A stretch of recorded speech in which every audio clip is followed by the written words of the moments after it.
for the State of the Union speech last night, and Hillary Clinton drops on her Facebook page at about 8:45 p.m. this long-winded apology, kind of, for botching the sexual harassment complaint in her 2008 presidential campaign after a female campaign staffer repeatedly accused her faith advisor of harassing her, and he wasn't fired. Joining us now to discuss that apology drop and other matters is former advisor to President Bill Clinton, Dick Morris, who's the author of the new book, Rogue Spooks, The Intelligence War on Donald Trump. Dick, Hillary Clinton up to her old tricks, you know, document dump on Fridays. We're used to document dump on right before the State of the Union speech. What do we make from this? What do we take away from it? Well, Laura, Hillary's entire public persona is based on this issue is based on two original lies. Sometimes people have original sin. She has the original lies. One is that she says Bill didn't do all the stuff he's accused of doing, even though much of it is proven. And secondly, she never believed it, that he did. And the point of those lies is that she cannot admit that Bill does this stuff or that she knows about it and lets him get away with it. Because her entire political power is derivative. First ladies aren't elected. It's all derivative of being married to Clinton. And if the marriage is seen to be a sham and a fraud, she is. And therefore she will do anything, put up with any hypocrisy, any lie, any contortion to avoid admitting the truth.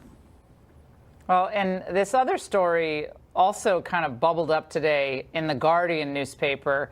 And it was like, it was all old home week in Clinton's scandal-orama, Dick, because Cody Shearer, oh my gosh, that name is like Webb Hubble, Cody Shearer, the Mina airstrip, like all this stuff comes back. Cody Shearer supposedly wrote a second dossier, which kind of confirmed the first dossier, and that kind of blew up. And then, but our reporting indicates that there's no there.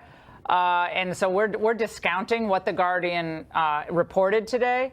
However, give us a little background on this Cody Shearer and why anything he put together about Donald Trump could probably be dismissed summarily. Well, Cody is one of the card-carrying original members of the Black Ops team that Hillary developed over the years to chase down and blackmail the women with whom Bill was involved to cow them into silence. Kathleen Willey very explicitly mentions him as part of that. And I believe that this was probably not the second dossier. I think this may have been the first dossier. I think that it's entirely possible that Hillary and her campaign people got Shearer to come up with these fantastic stories, which all major ones of which have been totally disproven. But they couldn't release them under Cody Shearer's name because he had no credibility. At one point, he was accused of negotiating a diplomatic solution in Bosnia, and it had to be repudiated by the U.S. government.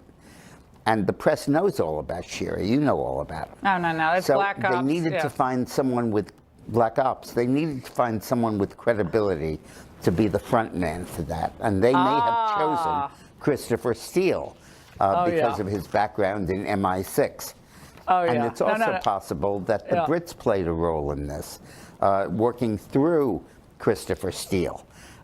You know, we wrote this book, Rogue Spooks, and predicted all of this, and about saying that there was basically a conspiracy against Donald Trump based in the FBI. And that deep state, deep state's digging big holes. Dick, we're going to have you on radio tomorrow to talk more about this. So this is a fascinating development, and we're going to stay on this, of course. And by the way, Democrats are not kind enough to join us and share their thoughts on the evening and the reaction to that moment. To both of you, I thought a lot about you both today in the aftermath of the speech and the reaction. And I want to say, for my listening audience on radio, and I know all the viewers on Fox, you know, no words can express how incredibly devastated I know you must be, and we just thank you so much for being brave enough to come on the show and talk to us. Thank you so much. You're welcome. I want to first just ask you what it was like to be invited to the State of the Union speech. So many politicians haven't really confronted what MS-13 has done to American communities. Suffolk County and Long Island, especially hard hit in 2016 and 2017 by MS-13. What was it like to be invited? It was definitely an honor, and we were still shocked about receiving an invite. And, you know, this is something that we would, if we was asked to do it again, we would definitely do it. Yeah, we would. And Elizabeth? It was overwhelming. Go ahead. I'm sorry. It was very overwhelming, and I appreciated that, you know, that he let us come there to see him. It was an honor to see him. And you met with him before the State of the Union speech briefly, and what was that like? I'm sorry. It was Excuse good. me. It was good.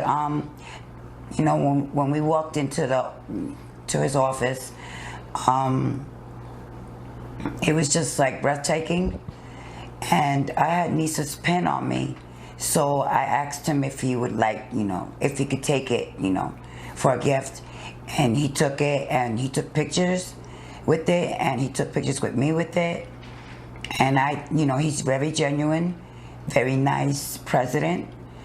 You know, I really am happy that I met him.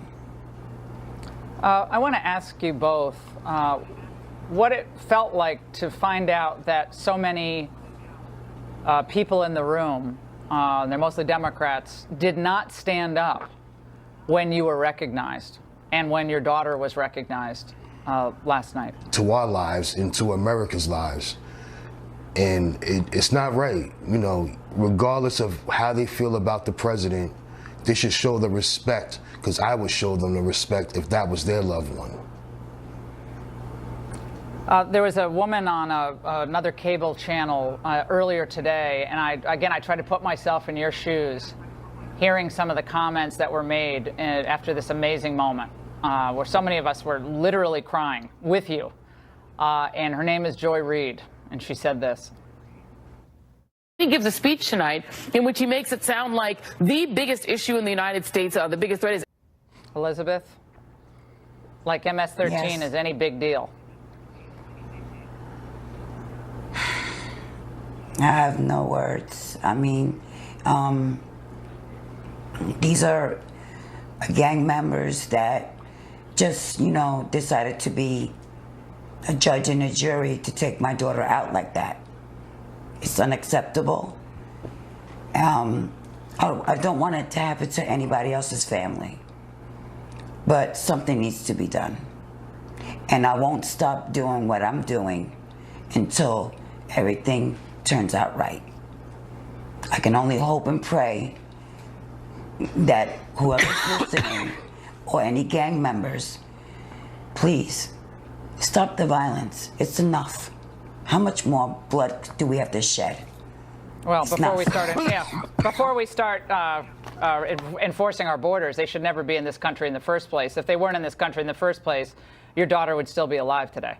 That's what makes my blood boil. They should never have been here. Robert and Elizabeth, thank you. I know we're going to check back with you, and we wish you both, all the best. And I know it's a still searing pain for both of you. Thank you so much for spending some time with us tonight. Oh, you're You're welcome, welcome. and thank you for having us. Absolutely. It's like Our national security lawyers in the White House that work for me, work for the president. They're slicing and dicing it, looking at it so that we know what it means and what it understands. Did you see it? I did. What do you think? It'll be released here pretty quick, I think, and the whole world can see it.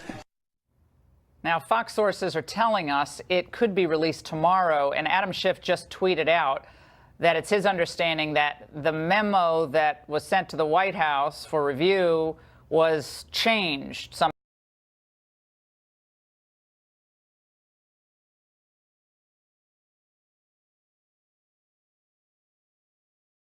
Against the release, as we said earlier, issuing a statement today claiming the omissions of some facts impact the memo's accuracy. You need the full context, they say. Let's discuss all this with former Harvard Law professor Alan Dershowitz in Miami Beach, author of the bestseller Trumped Up, how criminalization of political differences endangers democracy. And in Atlanta, Chris Swecker, he's a former head of the FBI's Criminal Investigative Division in Washington and someone who personally knows Director Christopher Wray and Special Counsel Bob Mueller. All right, Professor, let's start with you here. There seems to be these dueling leaks coming out today. Some leaks of information about Peter Strzok and the timing of his knowledge of the emails that were found, the additional emails in the fall of 2016. But for the moment, let's focus on the release of this memo. Given what we know now, do you believe this memo should be released, should see the light of day? Absolutely, and also the context should be released. So both sides have their say. Let the public decide. Let's see the memo. If people in the FBI think it's out of context, let them release the rest of the material in context and let the public decide. And as far as, the Strzok issue is concerned, it just shows what happens when the FBI doesn't have a clear rule that says no discussing ongoing criminal prosecutions except to say indictment, no indictment, especially during an election. If in fact Strzok tried to delay it, it probably backfired, because if it had been released earlier, then maybe they would have been able to decide there were no more classified materials and they would have corrected it earlier. So whatever impacted on the election, this should never, ever happen. And we have to have rules preventing it from ever happening again. Chris, you know Mueller, you know Wray. Christopher Wray under some fire, although he was, hugely praised by both sides at his own confirmation as head of the FBI. And your sense of where this is going tonight? Well, as John Q. Citizen, I would love to see the memo. I would love to know if the FISA court was misled. I'd love to know if the FISA judge was aware that if the dossier information was included, that it was paid for by a political opponent. But the FBI executive in me, or former executive in me, says, let's play by the rules. Not like this. This is not how you release information from a partisan body like Congress. I just don't have any faith in congressional committees. I'm sorry. They've got their own agenda, and there's a process for releasing FISA information. I've used it. It's not that hard to use. There's a right way to do this, and I just like to see it done by the rules. You get in trouble when you start making up your own rules. Well, what happens when the FBI makes up its own rules? But I have to tell you. What happens? Who's supposed to do oversight of the FBI? I have to tell you. Chris, Congress does the oversight of the FBI, and while they're amazing people at the FBI, right. If there was a political animus, as Professor Dershowitz has talked about on this show so often, undergirding the start of this investigation and the FISA application itself, we got a real problem on our hands with politicizing law enforcement in the United States. And I'm a huge defender of law enforcement. So you got a balancing act. Yeah, follow the rules. What if the FBI wasn't following the rules and they were off half-cocked? Professor. Well, Professor, it's so refreshing to hear conservatives and Republicans questioning and overseeing the FBI. That's something that we liberals did for years and years and years. Now the Democrats are saying, oh, the FBI is beyond reproach. We should never question law enforcement. And the conservatives are saying, well, we need transparency. We need accountability. Look, everybody should be in favor of accountability by the FBI. And in my experience, at least 99% of the time, when people claim national security need for censorship, when it ultimately gets released, it was not really so important. It was overstated. Look, the movie The Post, obviously the Pentagon Papers makes that point. The government got up in front of the Supreme Court and said the country would fall if the Pentagon Papers were released. And they were released, and of course only positive came from it. So in general, I'm in favor of disclosure and full transparency. And sure, you follow the rules, but the rules ought to err on the side of disclosure rather than suppression. And just for clarity purposes, Adam Schiff's tweet that just was sent out discovered late tonight that Chairman Nunes made material changes to the memo he sent to the White House, changes not approved by the committee. White House, therefore, reviewing a document the committee has not approved for release. And he attaches a copy of that document.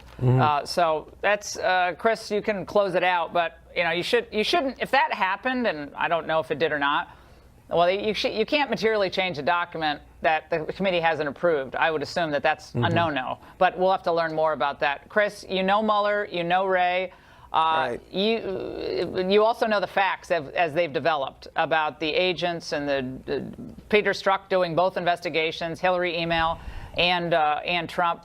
You have confidence in the outcome of this investigation? I do have confidence in the outcome. I know Chris Wray. I think he deserves the benefit of the doubt in this under these circumstances. Look, I'm all for disclosure. The FBI is not a bunch of snowflakes. They can take criticism.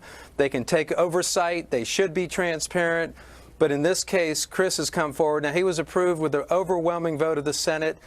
Let's give him the confidence. Let's give him the credibility, and let's go with his recommendation at this point.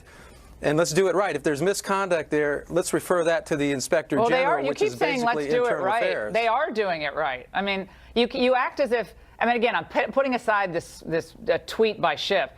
They have done it right. Correct me if I'm wrong, Professor. They went through the process of the committee reviewing this document, reviewing its contents for national security concerns. The Chief of Staff, the President, other FBI officials, read it over. Wray and now FBI officials say, no, this is a grave issue of grave concern. That seems like, to me, it seems like a stretch. But I don't know. You keep saying do it by the rules. I think they have followed the rules. Again, setting aside this tweet that we can't confirm. Just Professor, remember that constitutionally, the president has the authority to.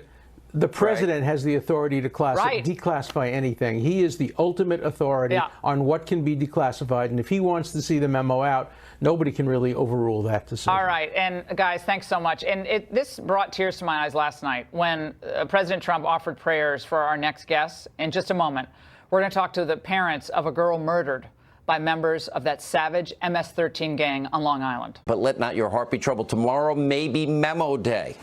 Laura Ingraham is standing by in our nation's capital, the sewer. I couldn't get out of there soon enough. Okay, well, Hannity, by the way, I want to take issue with that last caller who accused you of this horrible thing of being a trash man. What's wrong with being a trash man? You find Southerners who are elitist in your callers. I don't understand that. That's just nasty. I worked at a restaurant once. I used to have to take the trash, fill up the van, and dump it in the dump. You want to hear about that story? He painted houses. He did He wasn't work construction. He dug ditches. Well, I was a waitress. I got fired, but I was a waitress. Of course you got fired. You probably yelled at the people. It's a service industry. Okay. You better quit while you're ahead, Hannity, right now. You better quit while you're ahead. All right. Have a good show. All right. Thanks, Sean. Welcome to the Ingraham Angle from Washington. We have so much to cover tonight. Breaking news. We'll bring it to you, of course. And Democrats showing their true colors. Oh, sitting on their hands during key moments of the State of the Union. So classless. I'll tell you what it really means. Plus, we're all waiting to see what's in that FISA memo. We have some breaking news, as I said, on that. And when this might be released, we'll get to that shortly. Also, talk about a document dump. Hillary Clinton released an apology for ignoring that sexual harassment of a staffer just moments before the president's big speech. And we'll talk to the parents of a teenager slain by MS-13 gang members the night after the president offered his family, their family condolences. But first, the Democrats' rage against Trump's optimism machine. That's the focus of tonight's angle. Oh, now that last line sent the Never Trump media right over the edge. You saw a divisive speech, the wedge issue of immigration, the scare tactics of MS-13. It was a speech delivered almost from an alternate reality. You tell me what about the that room is supposed to respond like this to the great dictator? I think the frame that they felt in the room was one that inflames the cultural divides. Only over at that other cable network would defending Americans and America be controversial. Now, call me crazy, but I think most Americans love it when their president stands up for them, is a cheerleader for them. Trump looked past the desperate detractors and toward true American heroes. The officer who adopted the child of a woman on drugs. families who suffered the death of children at the hands of MS-13. And by the way, we're going to hear from one of those families later on in the show. And that brave North Korean defector who escaped to help others do the same. The president celebrated our anthem, the military, families, and faith. And of course, the creation of 2 million new jobs, employee bonuses, not crumbs, business investment, optimism, all good stuff. Trump is making things demonstratively better, and the Democrats are seething because of that. When they can't even bear to acknowledge the good, when they can't even feign the appearance of being happy at good news for American workers and American business, something is really wrong. It's gone totally off the rails. The Democrats, I think, have allowed their personal hatred of Trump, the man, to blind them to all the good that's happening around them. Now, look at this CBS Snap poll taken right after the president's big speech last night. 8 in 10 Americans who watched the State of the Union felt that the president was trying to unite the country. 2/3 said the speech made them feel proud, and 1/3 said it made them feel safer. But check out the Democrat reaction today. The president's speech was a disappointment and a missed opportunity. What I consider to be the lowest point in the president's speech last night was when he says Americans dream too. It was dangerous what he said last night. What he is doing brings tears to the eyes of the Statue of Liberty. Well, I don't know if Nancy should talk about tears and the Statue of Liberty, because that's a statue. The reality here is that by reflexively attacking Trump while providing no actual policy alternatives, Democrats undercut and undermine the public good. They call themselves progressives, but when there is actual progress, they recoil. Now, the left isn't afraid that Trump is going to fail. No way. They're afraid that he will succeed, and they're afraid that he is succeeding right now. I was thinking about this earlier today. I think their happiest moment, maybe since Roy Moore lost that Senate bid in Alabama, was when the stock market fell by 400 points yesterday. They were probably hoping that it would take another nosedive today, and that would be a permanent downturn. If America were a stock, they'd be shorting it. The Democrats went from hope and change to nope and strange. The Democrats are now officially post-American. They've become the grievance industrial complex, maybe a hodgepodge of leftist rage and hate with one goal in mind: to keep their voters angry and resentful. So when Trump issues a call like this, they become unhinged. We can lift our citizens from welfare to work, from dependence to independence, and from poverty to prosperity. Democrats don't want to hear that, and they certainly don't want you hearing it. All things considered, and it's hard to say this, but I really actually believe this, they want us weak and poor. Because when you're weak, you need them, and they think they can sell you on big government, and in turn, they have more power over your life. Now, let's face it. The Democrats' politics of bitterness, I think it's pretty much out of gas. And their post-State of the Union temper tantrums show us that Democrats have become the worst stereotype that they tried really hard to foist on President Trump. They're angry, unserious, and hateful. And that's the angle. Joining us for reaction in New York is Juan Williams. You see him weeknights here on FNC as co-host of The Five. And also in New York is John Bolton, former U.S. ambassador to the UN and a Fox News contributor. Juan, have at it. Well, I was listening because I think that this was an opportunity for the president to reach out, to reach across the political aisle and bring us together. And I just don't see it. In fact, to me, this was an opportunity for a real debate about real policies. I don't think the president introduced any real policies last night. Instead, the people that you accuse of grievance and resentment, I think, are well represented by people who said, oh, we like this Trump speech because police brutality, says Trump. They're not respecting the flag. Come on. Well, I mean, you see this as clear. You're so smart.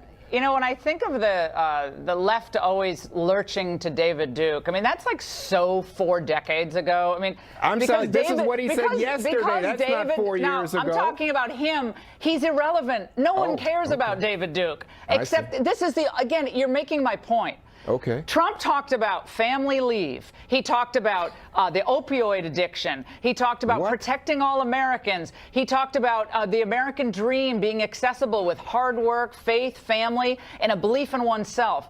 How does any of that seem divisive? Because he used the word American and America as many times as he did. I think, Juan, not you, I'm not talking about you, but I think there are a lot of Democrats who they reflexively recoil when he says something like, Americans have dreams too. That's what most people feel. Their dreams have been neglected by politicians in both parties for years, while illegal immigrants and other identity politics groups are catered to. And what he said last night is, we're all Americans. Doesn't matter I don't where know how you get an argument about that, Laura. I think everybody feels that way. We're all proud Americans. The thing is, if you start to talk about the dreamers in that way and say, oh, Americans are dreamers. It's our country. That's what he's talking about. It's our country. He's separating us out and saying, oh, we have dreams, they have dreams, instead of dealing with real immigration reform and a real policy. Well, yeah, we'll get to that. We'll get to that. Okay, John, because that's what he didn't do. Well, but Juan, actually what he has done is he's more than doubled his initial offer of 800,000 illegal immigrants to get amnesty, and now it's 1.8 million. Well, it's called compromise. He's not getting everything he wants, and Democrats aren't going to give everything they want. In addition to the building the wall, $25 billion. We'll get to that. The Democrats have offered no serious compromise at all. John, let's get to you on this. My point is the Democrats have left behind the idea of governing and governance, and they are in full resistance mode. And I think it's really telling when Clyburn said he reacted so negatively to the American Dreams line. Yeah. I can tell you, my listeners today on the radio, and they're not fans of David Duke, thank you very much, they love that because they think they've been neglected, and someone is finally speaking for them. Go ahead. Yeah, I think the poll that you cited showed that Americans understand Trump was trying to reach out. And I think the Democrats' reaction was really the proof that the Henry Wallace wing of the Democratic Party has now finally and conclusively triumphed over the Harry Truman wing of the Democratic Party. That they have pushed themselves so far to the left that it's hard to see how they're going to come back. There is no Harry Truman wing in the Democratic Party anymore. There's no Scoop Jackson wing. There's no Joe Lieberman wing. It's really very similar to what's happened in Britain with Jeremy Corbyn and the Labour Party. And this is a prescription for them to take themselves into political irrelevance because working class Democrats, the people who voted for Ronald Reagan, many of the same people and their children who voted for Donald Trump in the industrial Midwest, are appalled by this kind of behavior. And the Democrats are bringing it on themselves. I think it was so revealing. You couldn't have scripted it better. Juan.